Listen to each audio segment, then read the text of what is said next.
Eu sou a Vânia Munhato de Vasconcelos, sou palestrante espírita na cidade de Jundiaí. Quero dizer para vocês, quem me conhece já viu meus olhos aqui, ó, dá pra ver? Não as rugas, tá, gente?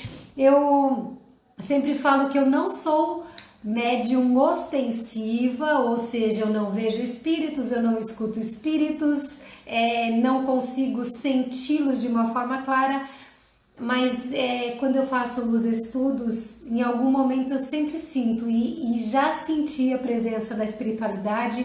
Para mim é sempre muito emocionante e eu espero que vocês estejam também percebendo que os seus mentores estão com vocês. Dito tudo isso, apresentada, enrolei para vocês chegarem, falei como estou me sentindo, vamos fazer a nossa prece para que a gente possa fazer o nosso estudo no tempo melhor possível, falando tudo o que é necessário.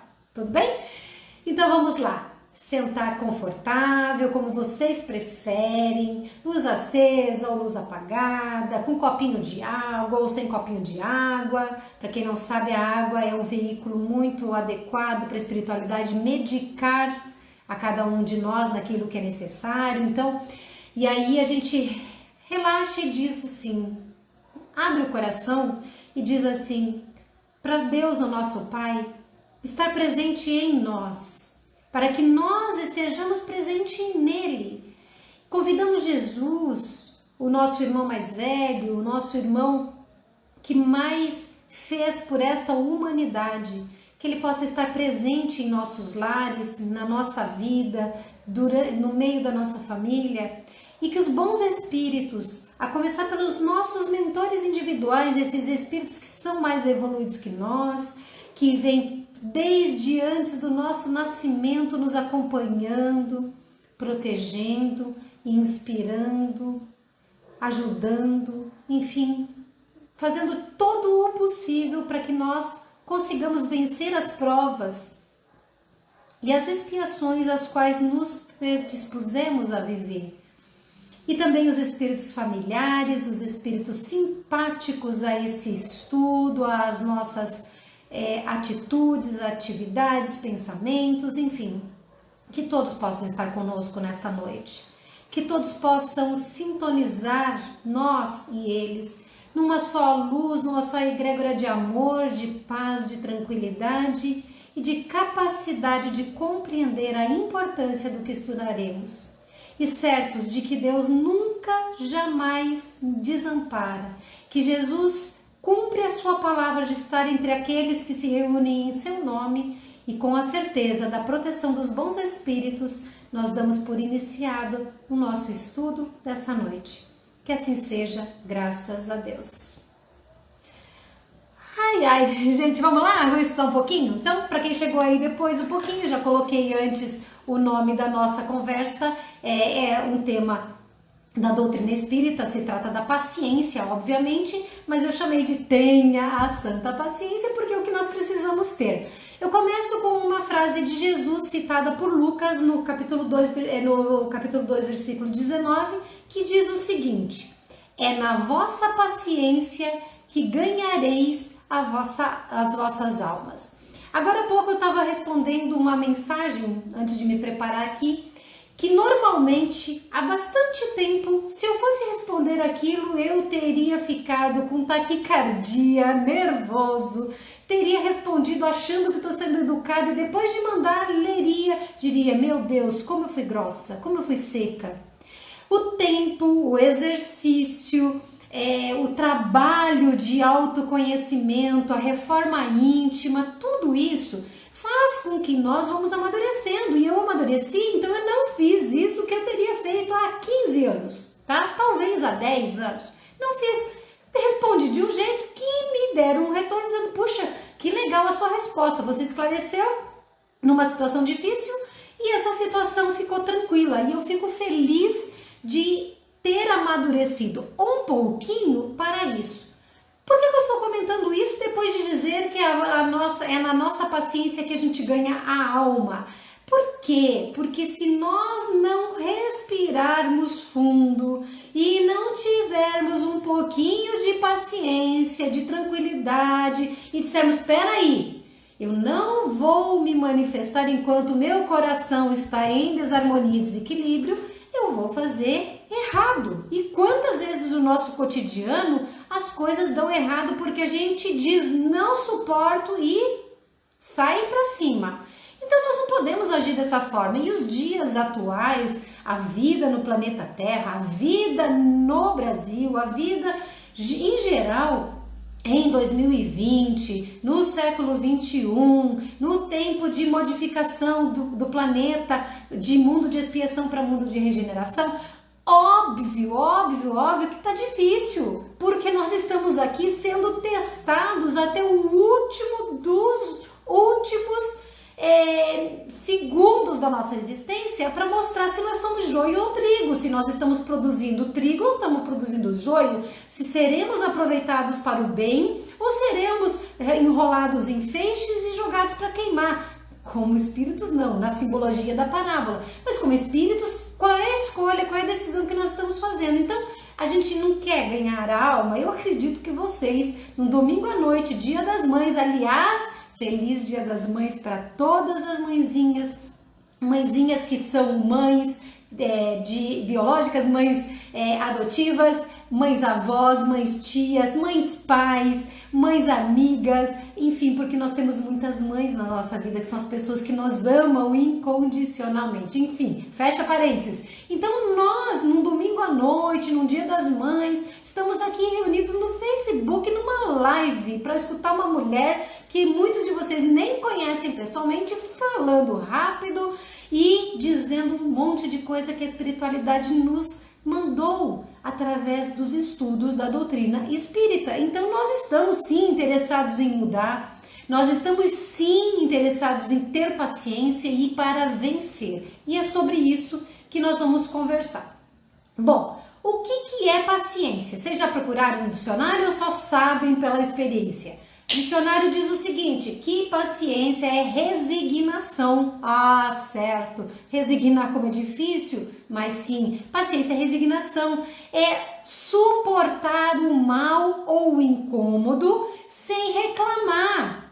Mas eu não posso reclamar, Vânia, com tudo isso que eu vejo? Gente, existe uma diferença entre fazer uma crítica construtiva a qualquer sistema, dizendo vou contribuir para mudar isso, eu preciso reconhecer aquilo que está errado, e ficar lamuriando e criticando e dizendo que ninguém presta e ninguém faz. E muitas vezes até Deus entra na nossa frase, aí Deus não está nem olhando por nós.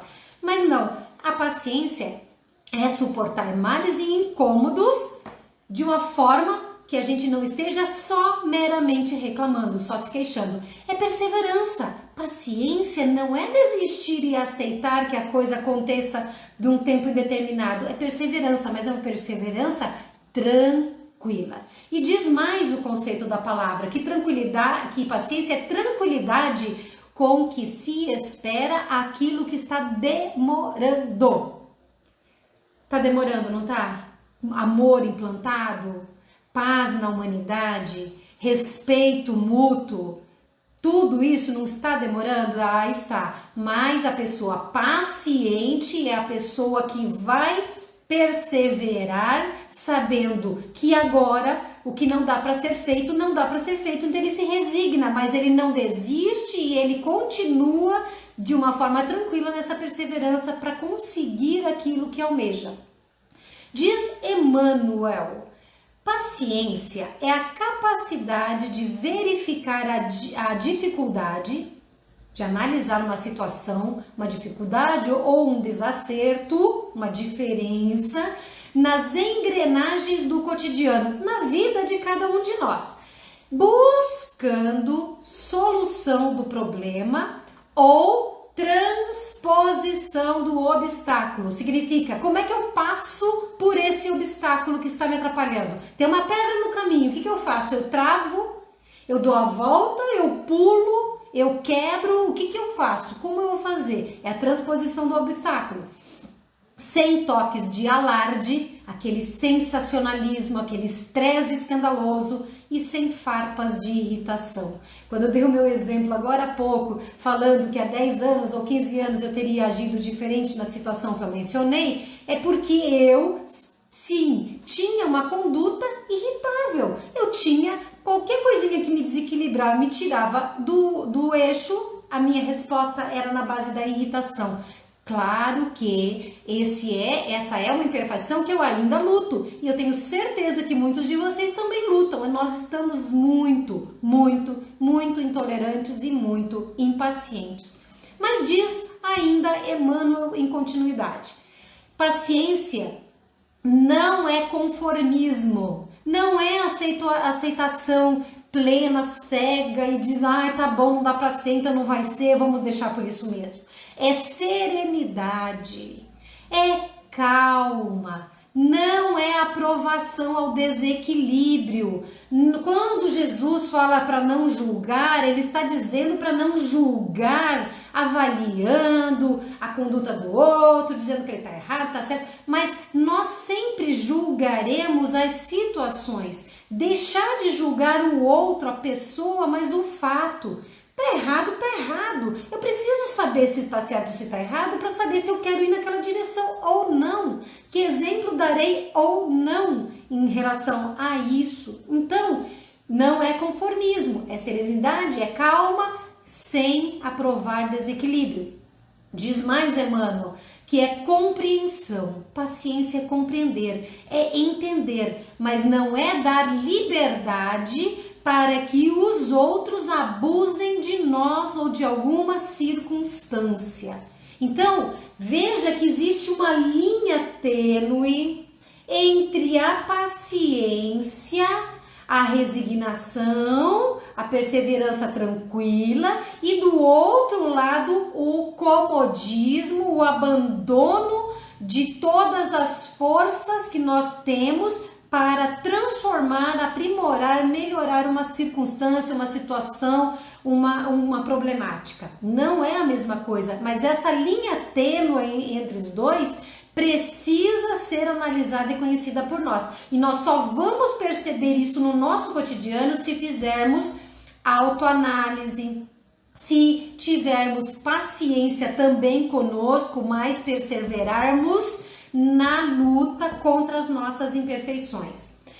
Diz Emmanuel ainda, é harmonização, é ajuste, mas não é delinquência, não é mais crime. A gente não tem que resolver as coisas na base da agressão, da violência. É tolerância, é brandura, não é legitimação, ou seja, não é a justificativa de um erro deliberado. Meu filho, que tem 19 anos, sempre escutou eu falar que o que era certo, o que era errado, o que era valor moral, e eu sempre disse a ele o seguinte: meu filho, eu vou sofrer muito se você fizer alguma coisa errada e por isso você for preso, mas eu não vou te tirar da cadeia. Eu vou arranjar um advogado para você ter uma pena justa, vou te visitar. Claro, gente, que se isso acontecesse de verdade, e tudo indica que não vai acontecer, eu espero muito que não aconteça, porque meu filho tem boa índole, embora seja muito bravo, ele sabe que eu tentaria fazer isso. É difícil para uma mãe? Claro que é difícil para uma mãe fazer isso que eu acabei de falar.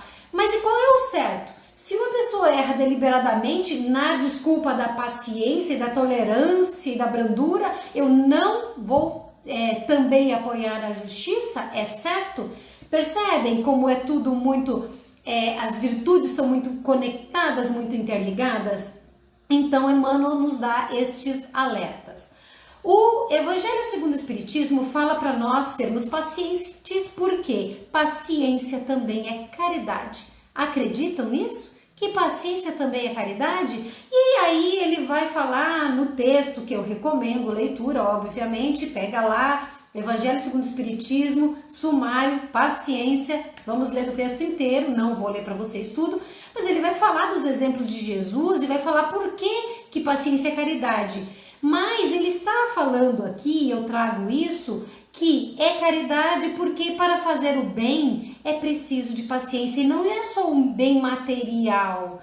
É o bem moral, é o bem que é espiritual. Quantas vezes a gente tem que ter a paciência de escutar alguém que a gente não tinha tanto tempo ou tanta vontade de escutar? É um mero exemplo, outros vocês podem presumir. Então, e sim, a paciência é caridade. E aí o Evangelho nos alerta para o seguinte: se nós prestarmos atenção, se nós nos atentarmos para os deveres que nos são impostos e para as consolações que nós recebemos no nosso cotidiano, na vida.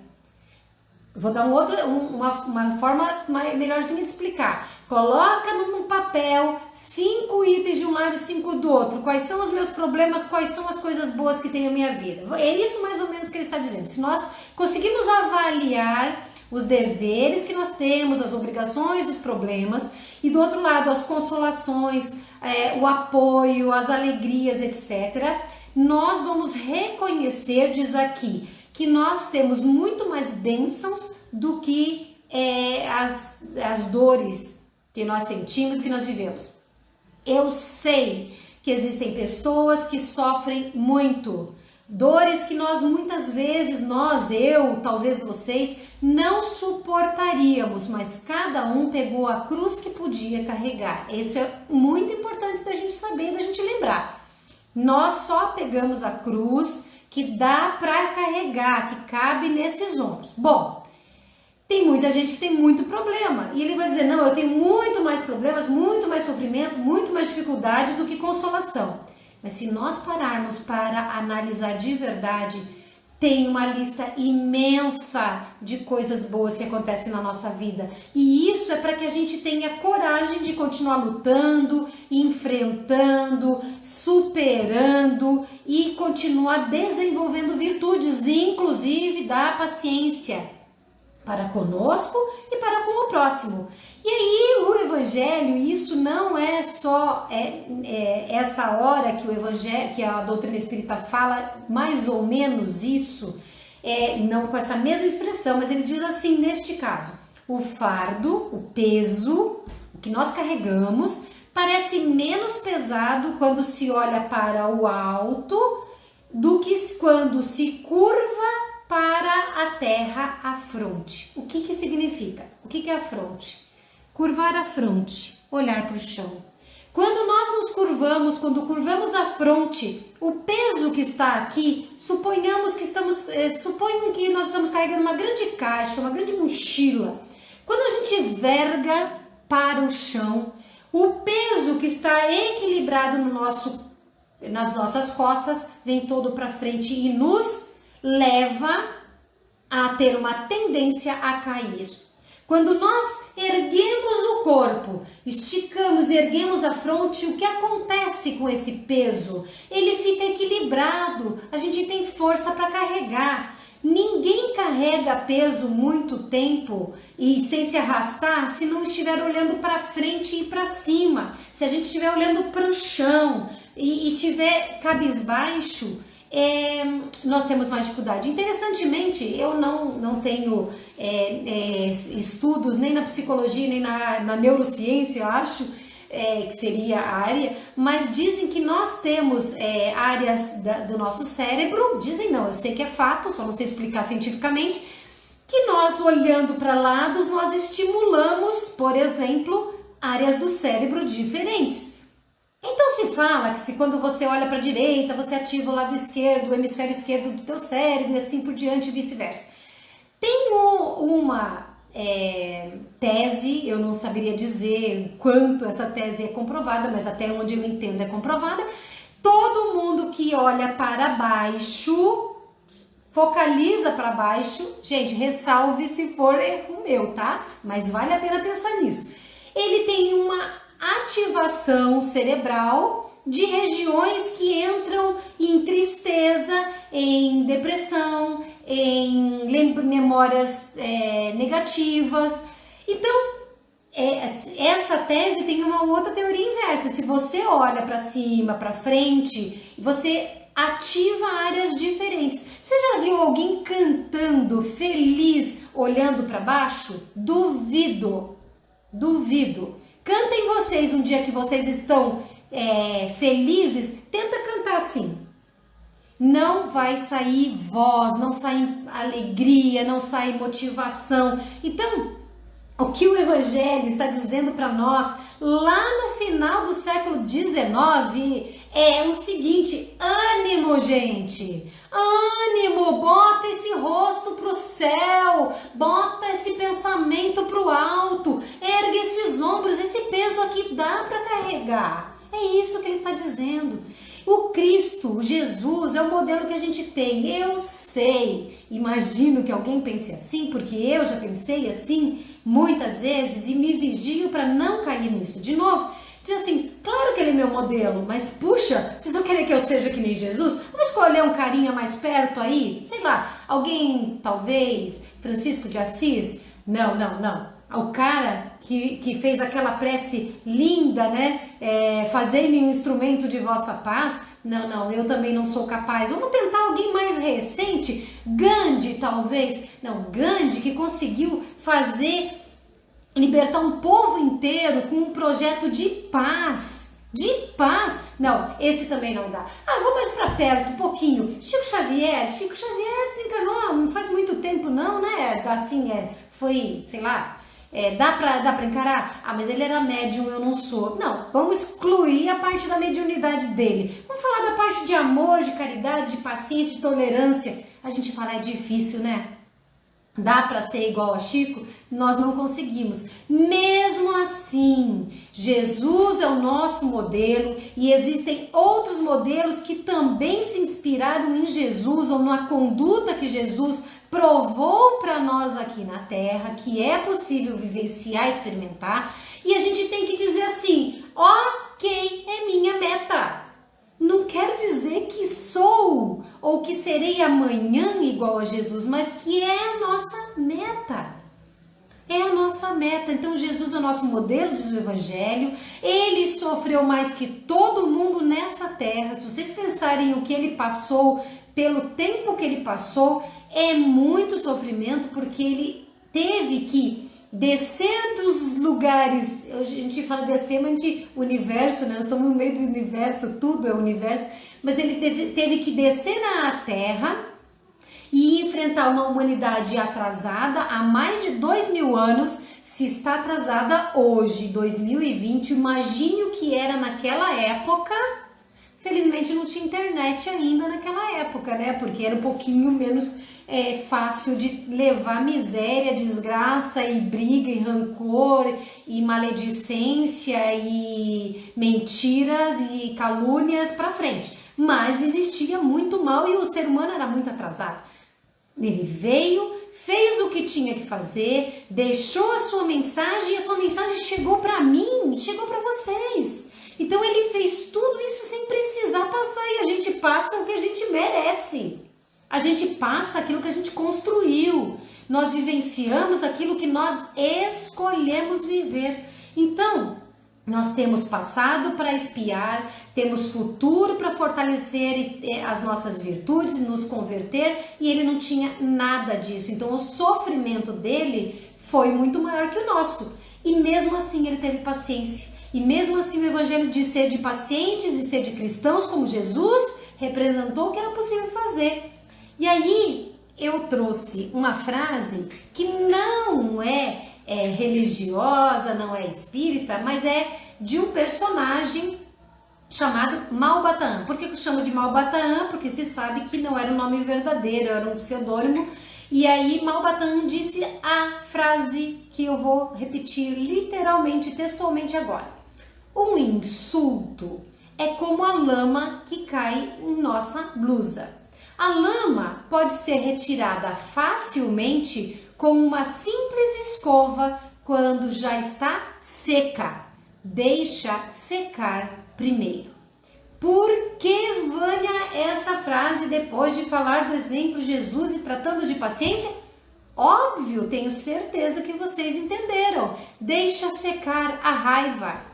Deixa secar a intolerância, deixa secar o julgamento, deixa secar a raiva, deixa secar os teus maus sentimentos, para que quando você respirar fundo, acalmar, você puder passar aquela escovinha e ver o que ficou de verdade de mancha. E aí você vai resolver aquele problema e não a lama toda e não o problema todo. É muito importante.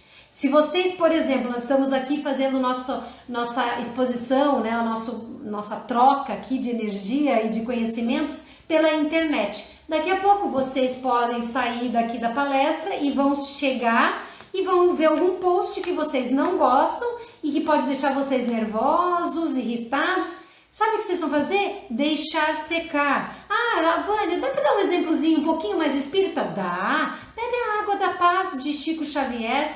Para quem não conhece, quando ele tinha problemas e ele pede conselho para a mãe dele diz: Chico, meu filho, tem um remédio tão simples para você solucionar a sua dificuldade.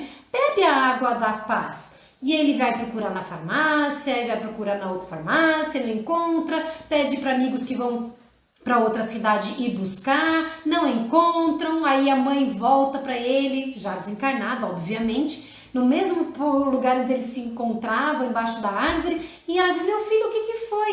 Mãe, eu não encontrei a água da paz. Mas meu filho, é tão fácil, vai na cozinha, pega um copo d'água, enche, põe a água na tua boca e não engula enquanto não passar a vontade de responder.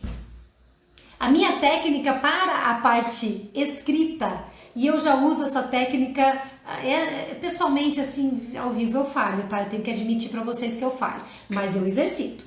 A parte escrita, o que eu faço? Alguma coisa me deu, não sabe aqueles 5 minutos de irritação? Eu começo a escrever, escrevo no Word, eu não escrevo na rede social, eu escrevo no Word, aí eu leio, falo, aqui ficou grosso demais, aqui deu a entender uma coisa que eu não estava querendo dizer, vou reescrever esse trecho, não, tá muito comprido, ainda está parecendo um tanto áspero. Os meus textos, mesmo os mais compridos, eles foram muito lidos, muito relidos, muito enxugados, e eu coloquei neles todo o meu esforço, toda a minha vontade de fazer da situação a melhor solução e o melhor esclarecimento, para que eu não carregue mais uma pedra no saco de problemas que eu criei no meu passado e que eu tenho que ir me livrando no decorrer das minhas melhoras do meu progresso. É isso que eu estou falando para vocês. Vamos ter que trabalhar um pouco mais a nossa tolerância, a nossa paciência, a nossa perseverança tranquila e a resignação daquilo que não dá para ser feito imediatamente. Gandhi, que eu mencionei agora há pouco como um dos nossos possíveis exemplos de vida, ele disse o seguinte: não violência e covardia são termos que se contradizem. É estranho, mas é verdade. Eu não ser violento contradiz com ser covarde, porque ele explica assim: a não violência é a maior das virtudes. Eu não quero agredir, eu quero ir com calma, eu quero ser pacífico, eu quero ter gentileza, eu quero tratar o outro como eu aprecio ser tratado. Enquanto a covardia é o maior dos vícios, porque o covarde permite que o mal aconteça. O covarde deixa a coisa circulando à sua volta e fica numa posição justificada pelo medo, ou pelo não vou me incomodar, ou pelo comodismo, e deixa tudo piorando. Quantas coisas pioram na nossa vida por causa de covardia? Nós temos que ser o quê? Não violentos, mas não temos nunca que ser covardes. Quero contar uma historinha para vocês. Essa historinha se chama Regresso ao Lar. Eu vou aqui dando uma olhadinha, porque ela tem uns detalhes, eu quero apontar os detalhes direitinho para vocês. Tinha um casal de missionários que trabalhou por muitos anos na África. Vocês devem conhecer, talvez, alguns irmãos evangélicos, principalmente, eles costumam fazer missões fora do país de origem. Eu mesma conheci um casal que, há 1 ano e meio mais ou menos, foi para a África para fazer a sua missão lá. Então esse casal foi fazer a sua missão na África e ficou muitos anos a ponto deles envelhecerem lá. E aí eles estavam retornando para Nova York. É um conto americano. Para Nova York, para eles se aposentarem. Então eles tinham terminado sua missão e eles estavam voltando para sua terra natal. Bom, claro que fazendo a missão lá e não estando trabalhando na terra de origem, eles não tinham aposentadoria, tudo que eles recebiam era dedicado a esse trabalho de caridade que eles faziam, então eles tinham idade, não tinham nada construído em Nova York, já por causa desse trabalho todo, desse desgaste e da falta de dinheiro, eles já estavam adoecidos, sem muita saúde, enfim. Eles vieram meio cabisbaixo, sabe? Apesar dessa missão ser uma missão religiosa e eles terem fé em Deus. Bom, eles se sentindo assim, tanto quanto derrotados, meio cansados, pensando o que nós vamos fazer da nossa vida justamente agora que estamos doentes, sozinhos, envelhecidos e não temos nenhum sustento, né? Guardamos tão pouco para a gente continuar a existir. No navio em que eles voltavam da África para Nova York, eles perceberam que eles estavam embarcados no mesmo navio que o presidente dos Estados Unidos, chamado Teddy Roosevelt. E esse Teddy, o Roosevelt, ele gostava muito de caçadas, então ele estava voltando de uma caçada na África, uma caçada de muito sucesso. E claro, o que acontece quando aparece alguém famoso? Pode ser o presidente, pode ser um cantor, pode ser algum ídolo nosso, todo fica alvoroçado, todo mundo puxando o saco, todo mundo querendo estar perto. Hoje tem o selfie, né? Mas naquela época também tinha essas coisas, só não tinha selfie. Daí, por causa disso, é claro que o desconhecido casal de missionários, ninguém dava atenção para eles. Quem que ia dar atenção? Vamos supor que o Ted não estivesse lá, possivelmente alguém sentaria do lado deles e dizia: e vocês, estão voltando de férias? Não, a gente estava numa missão. Nossa, que trabalho lindo, né? Não, ninguém estava preocupado com o casal. Eles estavam lá sem nenhuma atenção, observando toda a atenção que o presidente dos Estados Unidos recebia. Bom, o navio ia e o casal lá, cabisbaixo, triste, caído, até que o velhinho, o marido, chega para a esposa e fala um tanto quanto chateado, dizendo assim: olha, tem coisa errada, sabe? A gente deu a vida inteira por esse trabalho, nós deixamos de viver a nossa própria vida, deixamos de construir uma terceira idade, uma velhice tranquila, ter como viver com tranquilidade, e o cara vai lá, o presidente vai lá na África para caçar e volta como se fosse um verdadeiro herói. Isso daí não tá certo, ninguém se importa conosco, como é que pode depois de tanto tempo? E aí a mulher dele diz assim para ele, um casal que tinha fé, e ela não queria deixar o marido desse jeito, né? Fala assim: meu marido, a gente não pode ficar se sentindo desse jeito, pensa diferente, vamos tentar pensar de uma outra forma. Daí o marido fala: não, eu não consigo entender, não parece justo, eu tô muito triste, tô muito decepcionado. Bom, navio para em Nova York, tem até faixa de boas-vindas para o presidente dos Estados Unidos, mas é óbvio, não tem nada para o casal de missionários. Os prefeitos, as autoridades, todo mundo aguardando Teddy Roosevelt, nenhuma viva alma aguardando o casal que tinha dedicado a sua vida. Nos jornais, as manchetes pela caçada do Teddy Roosevelt, nenhuma palavra das décadas que aquele casal trabalhou.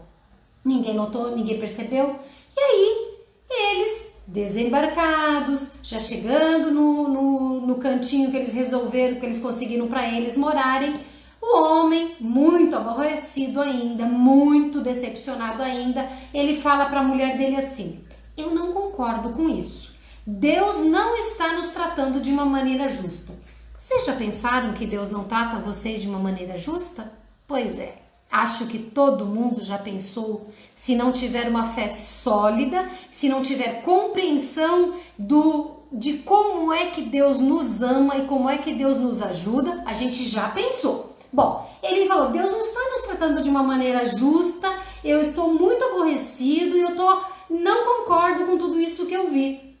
A mulher, mais uma vez, tentando pacificar e acalmar a situação, diz assim para o marido: vai para o quarto, por que você não vai lá para o quarto? E ore, vai lá e reze, converse com Deus. E os evangélicos têm uma característica que eu acho muito interessante e muito positiva. Eles dizem: Deus falou comigo.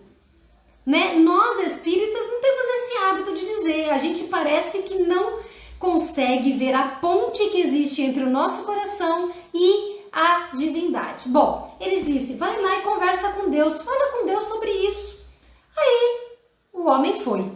Não demorou tanto tempo quanto a gente possa pensar. Ele vem de volta com outra face, com outra energia, com outro olhar. E a mulher estranhou porque ele foi e voltou tão rápido.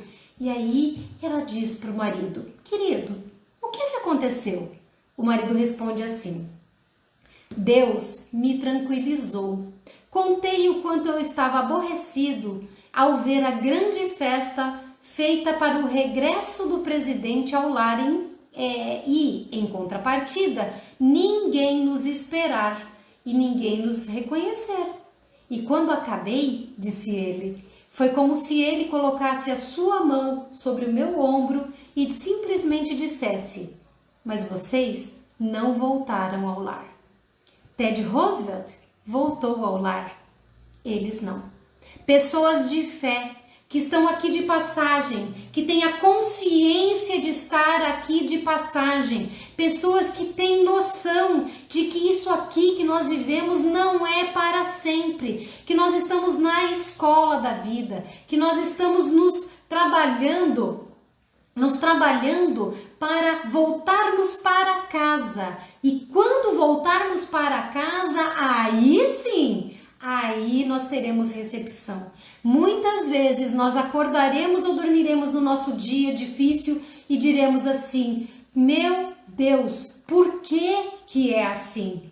Meu Deus, por que não foi de outro jeito? Por que está tão difícil? Por que você não trabalha, não nos ajuda? Por quê? Por quê? Por quê? E nós ficamos aborrecidos, chateados, entristecidos, desanimados, decepcionados, muitas vezes raivosos, muitas vezes questionamos a nossa fé e a gente não pensou no principal, que nós não voltamos para casa ainda. Aqui é só uma pousada. Então, em todos os aspectos da paciência, diz-nos o Evangelho, recordemos Jesus. Ele, o Mestre, foi no mundo o paradigma, o nosso maior modelo, o nosso maior exemplo de virtude da paciência. Mas ele não se conformou. Ninguém pode dizer que Jesus foi conformista. Ele fez o que tinha que fazer para mudar o quadro que ele viveu, que ele viu e que ele sabia que não era correto. Nunca se apassivou, nunca ficou passivo diante do mal, conquanto ele suportasse as manifestações desse mesmo mal, fazendo de tudo, através de todos os meios que ele tinha, para renovar o bem que estava sufocado, adormecido. E, em lhe lembrando a sinceridade e a franqueza, frase esta, tô apagando a minha... porque eu não consigo acompanhar aqui. E em lhe lembrando a sinceridade e a fraqueza, não nos será lícito, permitido, correto, esquecer que o Cristo se revelou tão paciente que ele não hesitou em regressar depois da morte ao convívio das criaturas humanas que o haviam abandonado.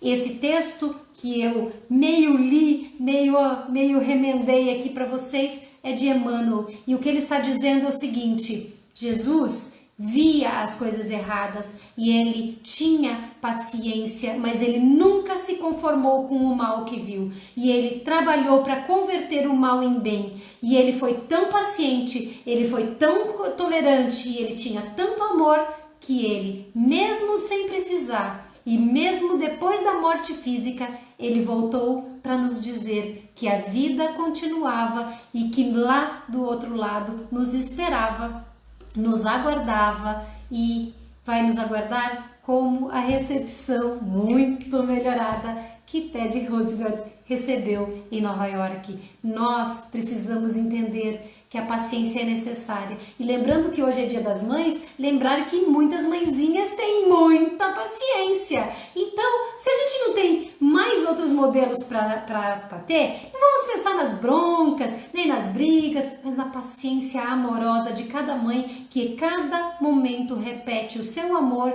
repete o que tem que falar para ajudar, para corrigir, para orientar, para dirigir aquele serzinho, que muitas vezes é um serzão já maduro, adulto, das nossas vidas. Então, gente, vamos ter essa santa paciência para continuar vivendo aqui na Terra nos dias que Deus achar que são os necessários para a nossa existência. Tenho certeza que, apesar de cansativo para nós, apesar de doloroso e sofrido para muitos, apesar das dificuldades, a maioria de nós não quer ir embora, mas nós iremos, e no dia que formos, que estejamos tranquilos quanto à nossa consciência. Tudo que passou de errado dá para ser corrigido, dá para ser reformado, todas as nossas imperfeições podem ser transformadas, amadurecidas em virtudes, e a paciência é a força que vai nos ajudar a não atropelar as coisas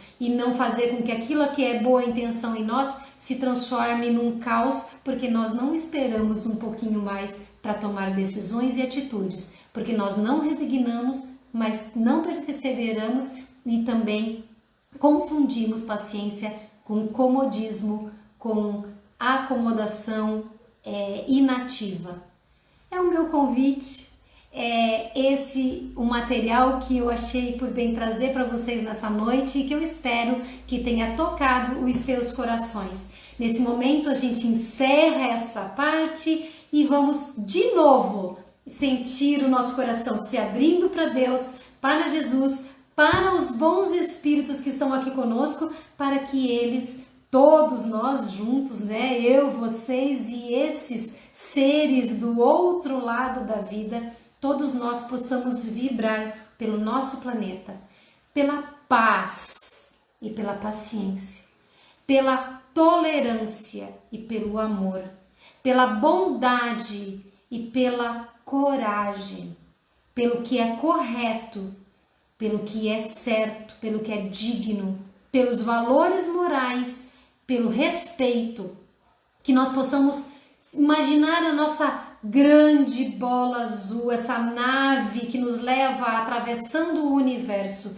imaginá-la cheia de luz e de harmonia, porque é exatamente assim que a Terra está se encaminhando para ser, e que nós saibamos nesse momento, como nunca soubemos tanto antes, que está tudo correto e que vamos vencer todas as dificuldades. Que Deus abençoe a cada mãe, a cada filho, a cada ser vivo, natureza em geral, que abençoe cada lar, cada família, que vocês não adentrem no desespero, que vocês não esmoreçam, que nós tenhamos coragem de olhar no espelho e pensar: isso aqui é um trabalho de muito amor que Deus fez, tanto o corpo que sou, quanto a alma que sou, o corpo que tenho e a alma que sou.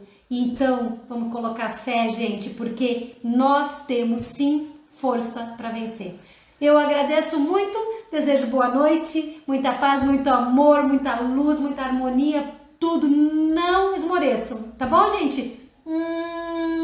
Excelente noite, muita paz também para a semana de vocês.